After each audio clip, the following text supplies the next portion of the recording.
नमस्कार, आपल्या सर्वांचं पुन्हा एकदा मनपूर्वक स्वागत. बऱ्याच ठिकाणी वास्तू व्हिजिटसाठी गेलो असता बरेच प्रश्न विचारले जातात. त्यातीलच हा एक प्रश्न की दारामध्ये पपईचं झाड किंवा शेवग्याचं झाड लावू नये का?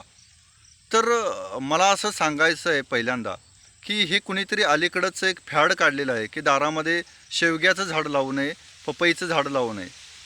पपईचं झाड हे अत्यंत औषधी आहे. आत्ता अलीकडच्या काळामध्ये ज्या पेशी कमी होतात वगैरे त्याच्यावर किडनीच्या आजारांवरती पपईसारखं मोठं औषध नाही. त्यामुळं पपईचं झाड दारात असलं तरी काही अडचण येत नाही. असं कुठल्याही शास्त्रात, वेदात, पुराणामध्ये लिहिलेलं नाही की पपईचं झाड दारात लावू नये. त्याचबरोबर शेवग्याचं झाड ही अत्यंत आयुर्वेदामध्ये अत्यंत प्रभावीकारक असणारा शेवगा हा शरीराला तुमच्या मुळापासून, सालीपासून, पानापासून, फळापर्यंत सगळ्या पद्धतीचे उपयोग करत असतो. त्यामुळे शेवग्याचं झाडही अत्यंत चांगलं आहे. ते सुद्धा दारात असल्यानं कोणताही नुकसान, कोणताही तोटा होत नाही. तर शेवग्याचं झाड, पपईचं झाड दारामध्ये लावू शकता. त्यापासून कोणतीही वाईट गोष्ट होत नाही. हे चुकीचं आहे. अलीकडच्या काळामध्ये व्हिडिओच्या माध्यमातून, सोशल मीडियाच्या माध्यमातून कोणीतरी असे चुकीचे व्हिडिओ तयार करतं. दारात हे लावू नका, ते लावू नका, त्यामुळं विपरीत परिणाम होतात, घरामध्ये निगेटिव्ह एनर्जी येते. असं काहीही नाही. आणि वास्तविक पाहता प्रत्येक झाडाला जमिनीमध्ये कुठेही येण्याची मुभा निसर्गाने दिलेली आहे.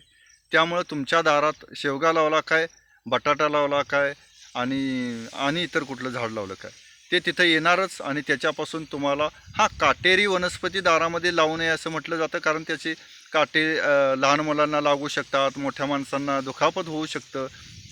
त्यामुळं काटेरी वनस्पती मोठ्या प्रमाणाच्या दारामध्ये लावू नयेत. इतर शेवगा असेल, पेरूचे झाड असेल, पपईचं झाड असेल, इतर सगळ्या पद्धतीची झाडं तुम्ही दारामध्ये लावू शकता. तुमच्या सोयीनुसार, तुमच्या जागेच्या अभावानुसार तुम्ही त्या वृक्षांची तिथे लागवड करू शकता. याच्यापासून घरामध्ये कुठल्याही पद्धतीची वाईट गोष्ट येत नाही. आणि असे तुम्ही जर व्हिडिओ बघितले असाल तर ते साक्षात खोटे आहेत.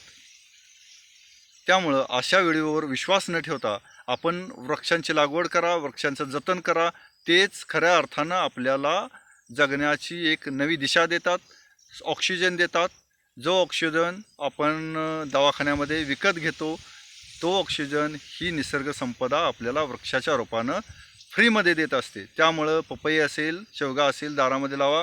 कोणतीही त्याच्यापासून तक्रार होत नाही. व्हिडिओ आवडल्यास लाईक करा, शेअर करा. भेटूया नवीन व्हिडिओमध्ये. तोपर्यंत श्रीराम.